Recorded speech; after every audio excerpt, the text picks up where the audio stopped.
PodCastle, episode 919, for Tuesday the 26th of November 2025. A flash fiction extravaganza on the theme of possibilities, with stories by B. Morris Allen, David McGuire and Courtney Floyd, read by Hugo Jackson, Steve Anderson and Kaitlyn Zivanovich respectively, and produced by Eric Valdes. Ratings before each story.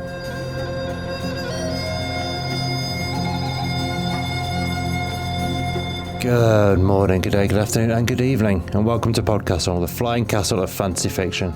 I'm your host Matt Dovey, and it is my pleasure to present for your enjoyment a fine triptych of flash stories collated around a theme of possibilities.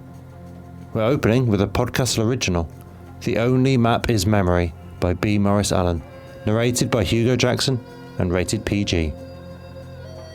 B. Morris Allen is a biochemist turned activist turned lawyer turned foreign aid consultant, and frequently wonders whether it's time for a new career. He's been travelling since birth and has lived on 5 of 7 continents, but the best place he's found is the Oregon coast. When he can, he makes his home there. In between journeys, he works on his own speculative stories of love and disaster. He was the editor and publisher of Metaphorosis magazine for its 9-year run. Hugo is an author and streamer on the east coast of the USA. Born in the UK, they moved to the US to be with their partner, and has since published the first 3 novels of a 5-book young adult fantasy series, The Resonance Tetralogy, through Inspired Quill.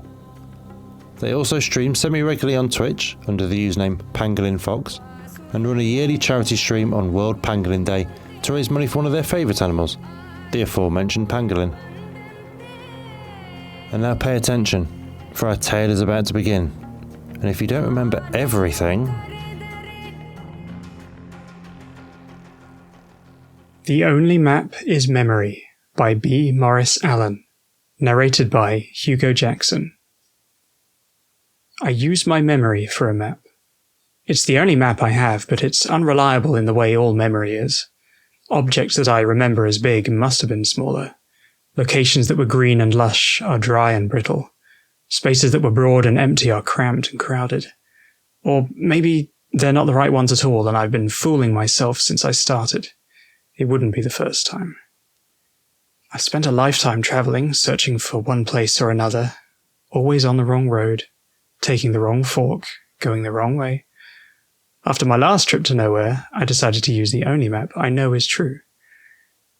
Except it's not. I know where I'm going, what my goal is.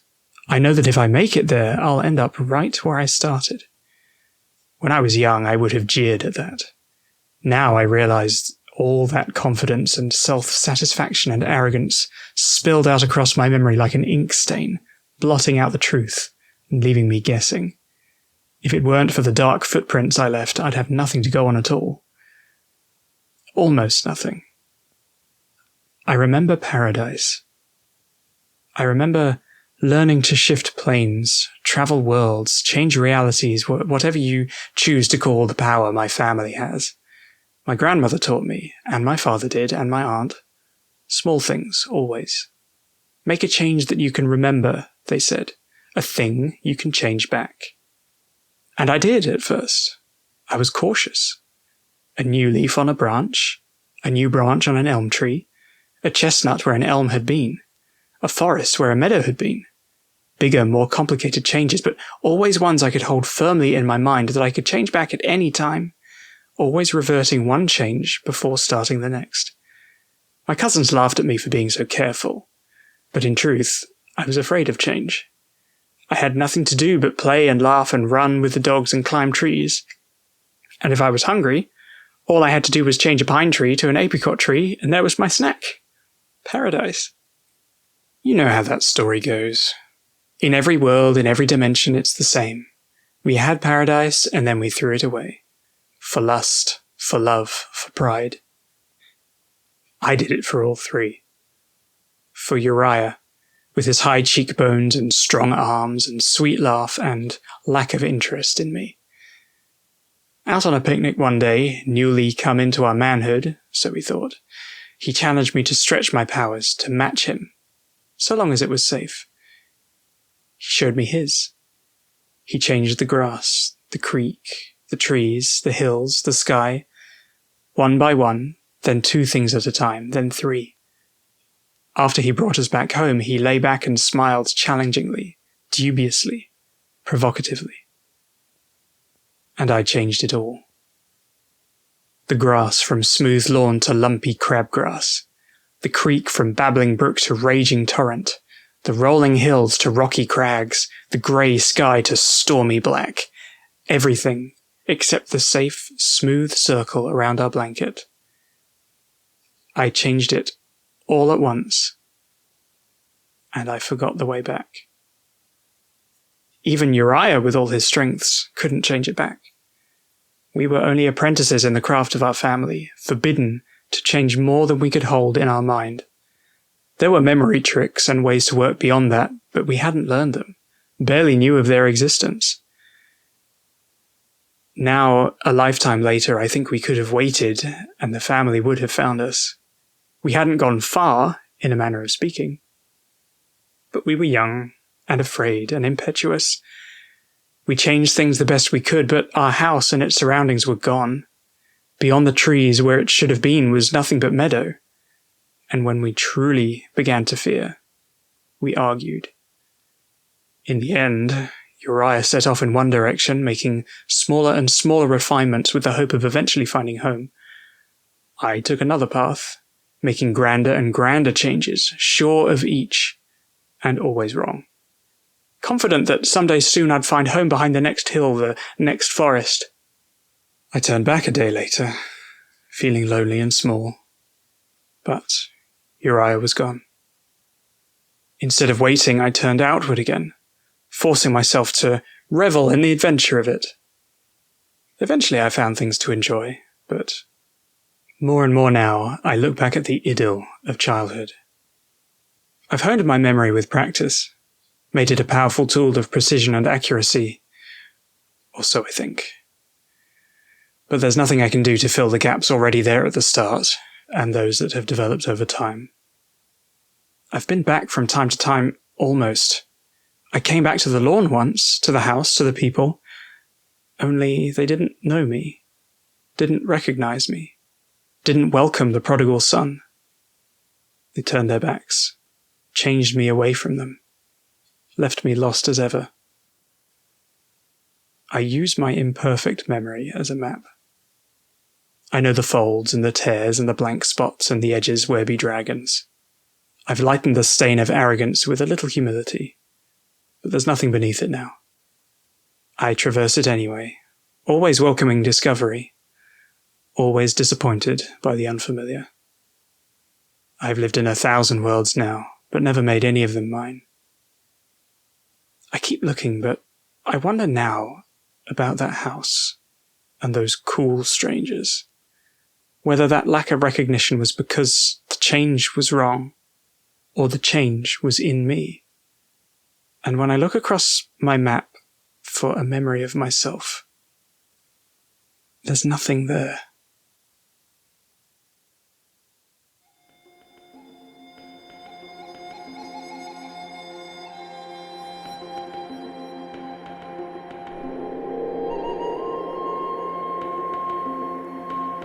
And welcome back. That was The Only Map is Memory by B. Morris Allen, and if you enjoyed that, then his website has a whole bunch of stories links going back nearly 15 years at bmorrisallen.com. He sent us these notes on today's story. I listen to music all the time, and some of my story ideas come from lyrics, sometimes misheard. Matraza Berg is one of the world's many underappreciated songwriters. On her album Sunday Morning to Saturday Night, she has a beautiful song, The Resurrection, that includes the line, "Using my memory for a map." Another song, That Train Don't Run, has the lines, "Must be your memory rattling the shutters," which I remembered as, "Must be your memory travelling light." Those form the seed of the story, though it then went off in a direction of its own, lightly inspired by Roger Zelazny's Amber books and tinged with my own short story, Dragons I Have Slain. In the end, it's a story about choices and mistakes. Our next story is another PodCastle original, brand new to this world. Valfierno by David McGuire, read by Steve Anderson. Find a map of the United Kingdom. Look as far down and almost as far left as you can go. Zoom right in, and that's where you'll find David McGuire, a man with 2 teenage daughters and a grey beard who writes strange adventures for children and other people who haven't grown up. His debut middle grade manuscript, The Jetsam, won both Falmouth Fringe Book Festival's First Chapters Contest and Litopia's Pop-Up Submissions, as well as being runner-up in Skylark Literary's Soaring Stories competition. However, this is the first time one of his stories has been published.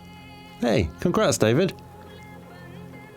Steve Anderson has narrated dozens of stories for escape artists, including a Parsec award-winning story for Pseudopod.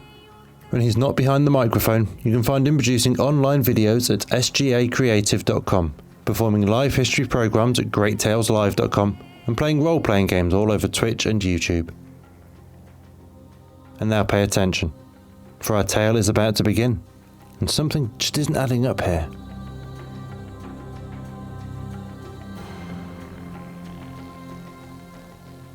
Valfierno by David McGuire, read by Steve Anderson. They caught him in the city square, trying to sell the Gorgon's head. People scurried by in their hundreds, looking at their feet, keeping a wide, respectable circle, avoiding the wild-eyed old charlatan with his obvious fake, as if you could just buy a legendary relic on a street corner. Guaranteed military victory, sealed in a small brown mahogany box. A box which must never be opened for fear of unleashing its vast destructive power. Convenient. Nobody recognized the mystical armory's curator-in-chief, caked in sewer grime. The most trusted man in the city was hardly a public figure. So they looked away, shuffled past, embarrassed, and so missed the greatest bargain of any lifetime. The police cordon, when they closed in, were baffled to throw away a lifetime's work and a position of honor, to steal the most famous, most dangerous artifact in the world, to commit treason, and with no plan, no buyer, no escape.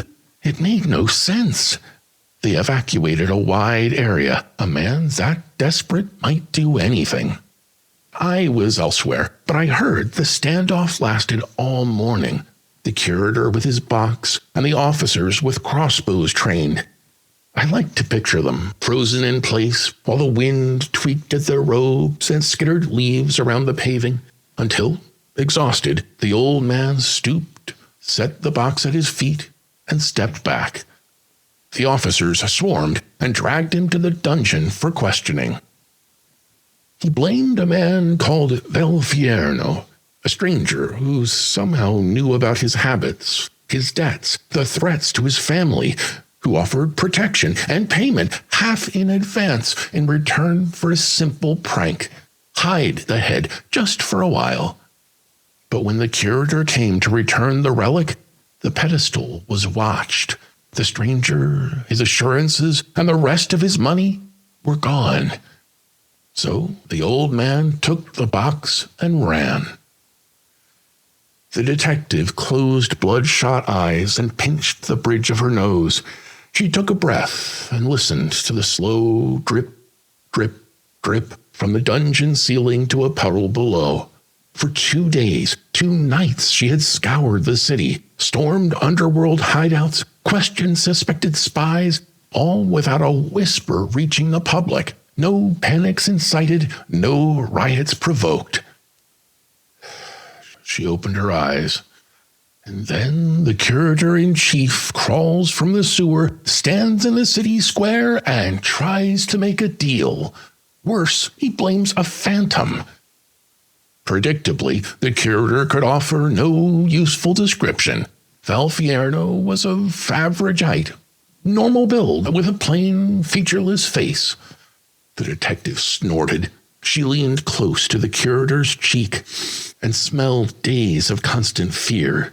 She hissed out a list of buyers, rivals at each border, pinned back by the box's threat alone.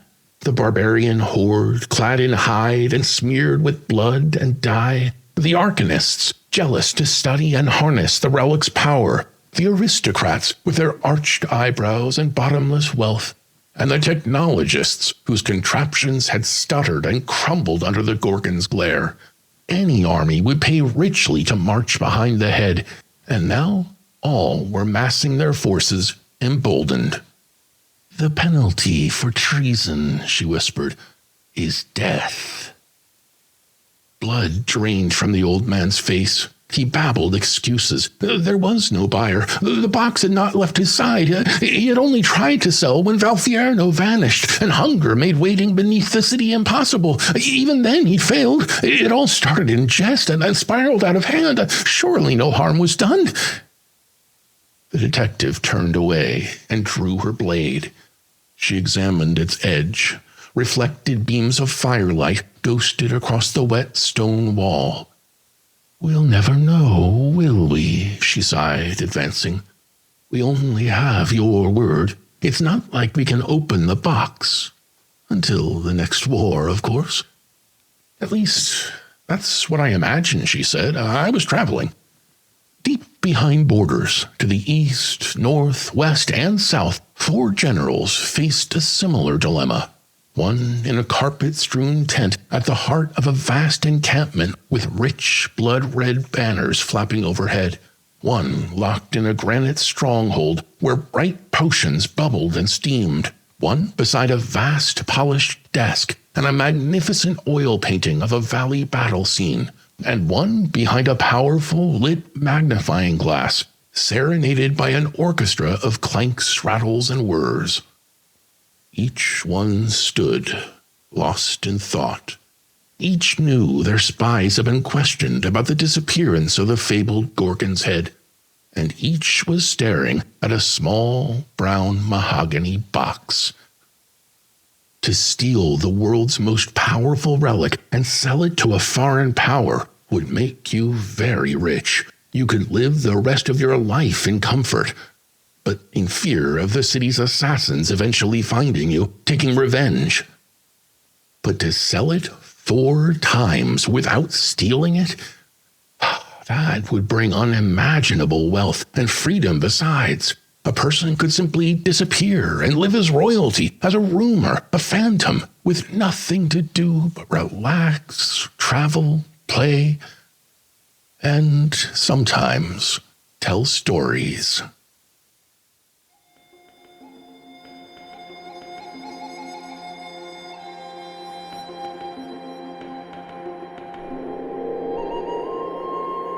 And welcome back. That was Valfierno by David McGuire, and as he mentioned in his bio, that was his first publication. Oh, frabjous day, Kaloo. Congratulations, David, and I hope I'm right in cross-referencing the facts of your bio to the contents of the Instagram profile at TheBoyMcGuire if folk want to follow you to find out more about your next stories. About this one, David said, "Unbelievably, this fantasy story was inspired by the real-life theft of the Mona Lisa in 1911. One news story claims a shadowy Argentinian conman called Eduardo de Valfierno shipped 6 fakes around the world before bribing a former Louvre employee to steal and hide the original. I was tickled by the simplicity of the idea, almost as much as the criminal mastermind who may or may not exist. The plot, the character and the name stuck with me until eventually I had to write something down. The outline of a Kaiser Soze figure was already looming, so my subconscious probably also raided the usual suspects for both the interrogation and this most unreliable of narrators." Our final story is Cover Letter Version 5 by Courtney Floyd, narrated by our own castle wrangler, Kaitlyn Zivanovich, who not only has to deal with all the anxiety and neurological nonsense floating around the rest of the masthead and keep this castle flying straight, but also found time to send out 80 cover letters of her own in the past year after finishing her studies, so it felt only right to ask her to read this one. All the exhaustion and resignation you are undoubtedly about to hear is, therefore, very real. Courtney Floyd is a neurodivergent fantasy author who grew up in New Mexico, where she learned to write between tarantula turf wars and apocalyptic dust storms. She has a PhD in British literature and a penchant for irreverent literary allusions. Her debut dark academia novel, Higher Magic, just came out with Mira Books on October 7th, 2025. Find her online at courtney-floyd.com. Kaitlyn is a former Marine Corps intelligence officer and current speculative fiction writer. She is a graduate of the Viable Paradise Workshop and writes short stories to avoid editing her novel. Currently living in Poland with her husband and 4 loud children, you can find her at copyfold.io/v/Kaitlyn Zivanovich. And now pay attention, for our tale is about to begin. And there was some guidance about how to handle this that you probably should have paid attention to.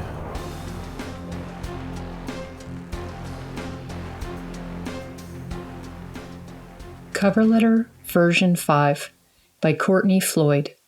Narrated by Kaitlyn Zivanovich.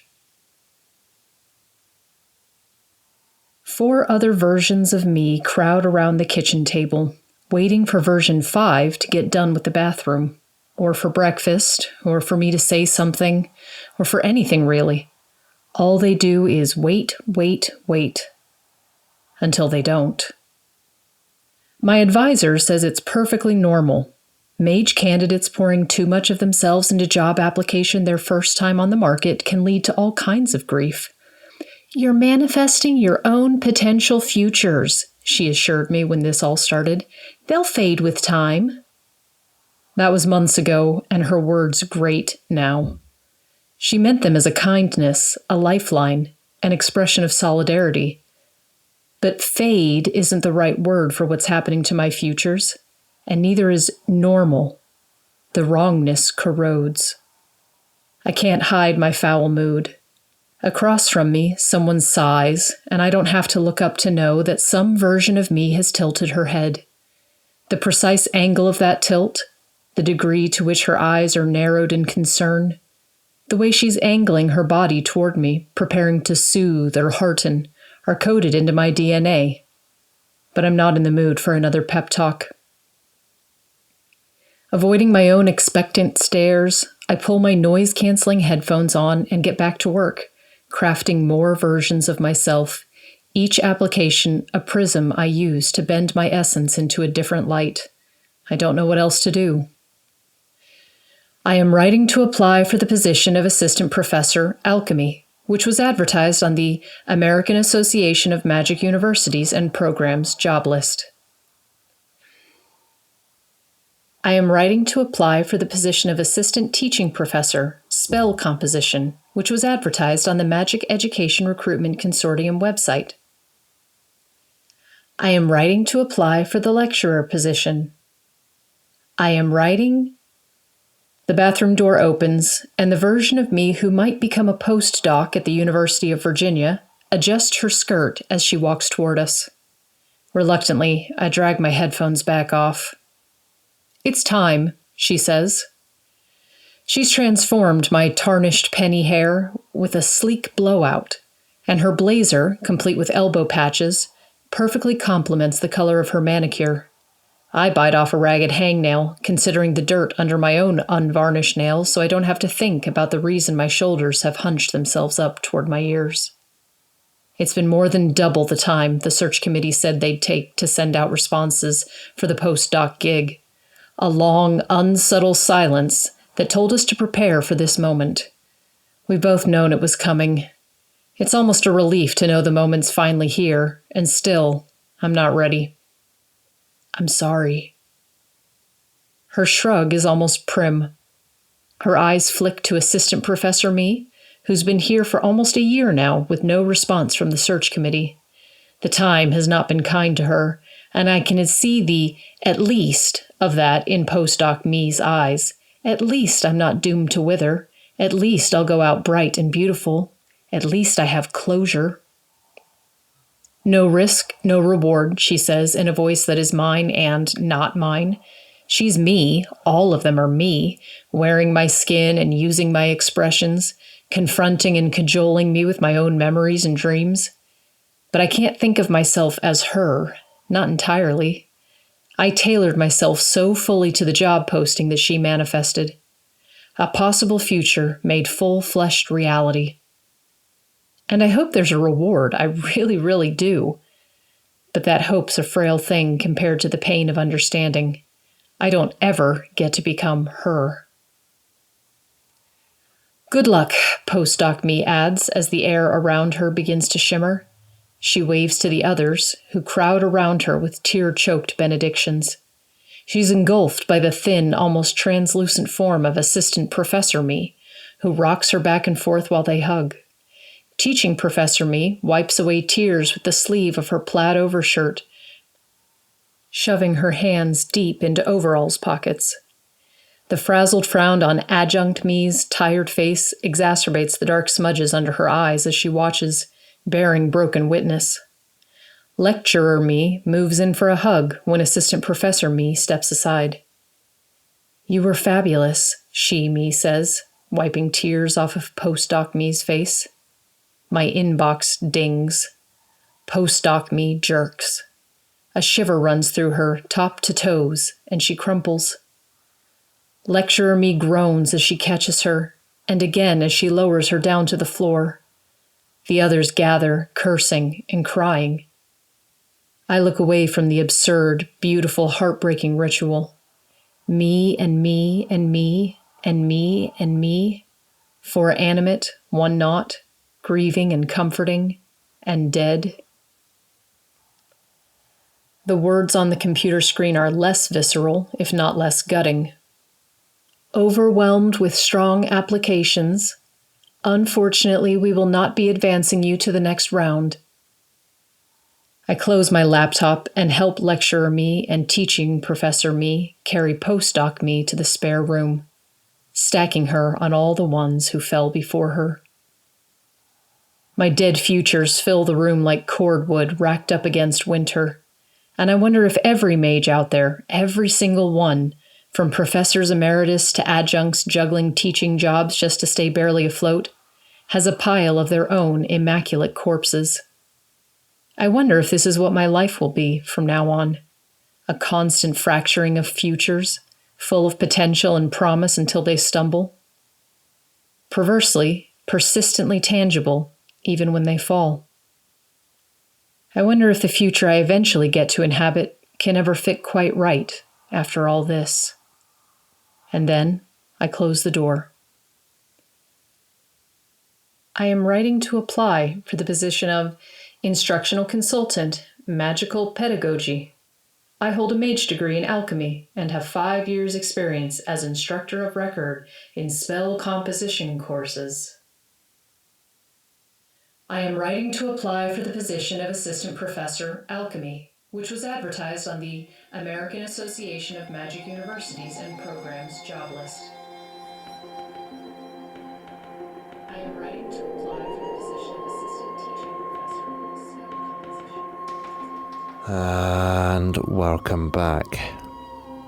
That was Cover Letter version 5 by Courtney Floyd, and although it was her first time at an Escape Artist podcast, if you head over to her website, courtney-floyd.com, then you will find not only more short stories at places like Fireside, Haven Spec and Apex, and a bunch of podcasts she's done, but also information on her brand sparkly new novel, Higher Magic.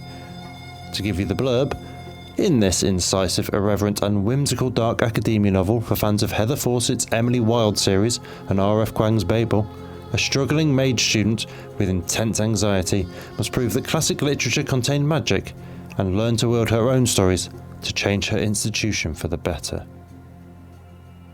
About her short story today, Courtney says, "In writing Cover Letter version 5, I drew on my experience navigating the academic job market and ultimately deciding to let go of an identity, professor, I'd been working toward for almost a decade. I wanted to tell a story about the endemic precarity in higher education, the invisible mountains of work it takes just to get work, and the emotional impact of all the imagining and storytelling we do about ourselves in the process. There's a strange sort of future casting that can happen when you're searching for a job.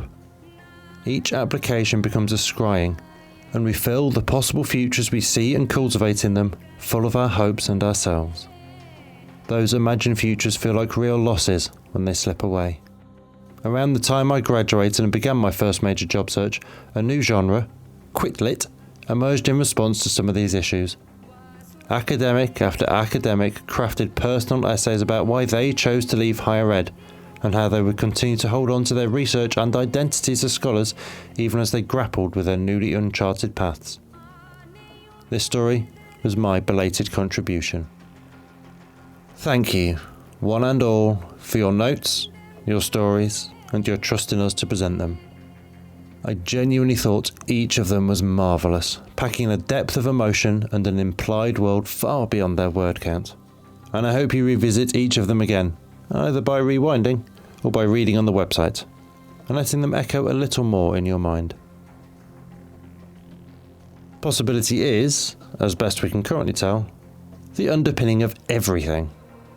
From the quantum mechanics that manifest the whole universe, to the random mutations that drive evolution and have led, down one branch, to us, the possibility of change is the only constant. It's also terrifying, and I am tied into knots of anxiety about it constantly. I'm typing these host notes up on the evening of my 12-year-old's birthday, and I had a real moment last night as I realised I was saying goodbye to the 11-year-old incarnation of my son for the last time, and would never know him again, and he would be behind me and beyond my reach forever. To which, I must admit, said child told me that I was saying obvious things and it'd still be the same tomorrow and I should shut up and go downstairs now. But he isn't a parent yet, so he doesn't understand. The advent of smartphones as ever-present, ever-connected digital companions has done a lot of harm in a lot of ways, if I'm honest, socially and personally. But I do feel so very fortunate that I became a parent right about the time we all started having cameras on us all of the time. The record I have of my kids at every age, every moment, is unparalleled in all of human history, and almost every day there is a notification on my phone from between 1 and 10 years ago about some incredibly cute photo or video of them. Even more so than my parents' generation with their massive shoulder-mounted video recorders and grainy VHS tapes, I will always be able to remember the sound of my kids' laughter when they were toddlers, in the quiet, unguarded moments of our lives. But I can't actually freeze them in time. I can't, and I absolutely 100% should not ever stop them changing and stand in the way of their possibilities. I can't even stand in the way of my own. By the time this episode actually comes out, I think I should know, one way or the other, whether the vacancy I've got an application in for right now is panning out or not, which, if it is, will be another 2 years of feeling unsettled and unsure of who I even am, just as I've gotten my feet under me in this job. And yes, having written a 500-word cover letter that hits all the essential and desirable requirements, inevitably there is a part of my brain already daydreaming on what it would be like to be in that role. And if it doesn't work out, I will have to lay the corpse of that future out to rest in the back room of my mind. But we have to acknowledge and accept, and I think most importantly commit to the changes. I've spent my lifetime telling myself that it's better to regret the things you do than the things you don't. Not because I am a carefree person to throw that motto around as I throw myself into things, but precisely because my instinct is the very exact opposite, and I have to repeat the damn phrase like the litany against fear. But I can't hide from change, and surely it's better to face the possibilities on my own terms, rather than have them forced upon me.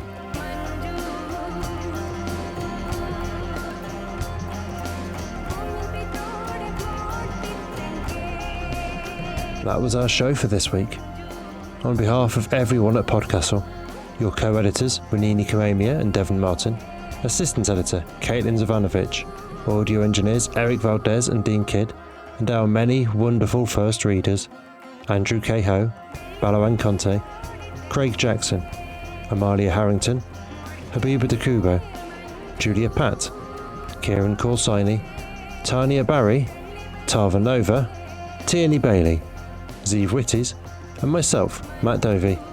Thank you for letting us share another story with you. PodCastle has long survived on donations alone, and even though there's ads now, subscribing through our Patreon remains the best way to ensure we can keep bringing you one story told well. And if you subscribe at the $7 tier, you can get rid of the ads again. So if you'd like to support what we and the rest of Escape Artists do, please join our Patreon at patreon.com/EAPodcasts through your browser to avoid paying the App Store fees. Prefer another method? There are details for supporting us via Twitch, Amazon Prime, Ko-fi and PayPal on escapeartist.net. Or you can reach out directly by email at donations@escapeartist.net with any questions and someone will get back to you. The legal bit. PodCastle is part of the Escape Artists Foundation, a 501c3 non-profit, and this episode is distributed under the Creative Commons Attribution, Non-Commercial, No Derivatives 4.0 International License.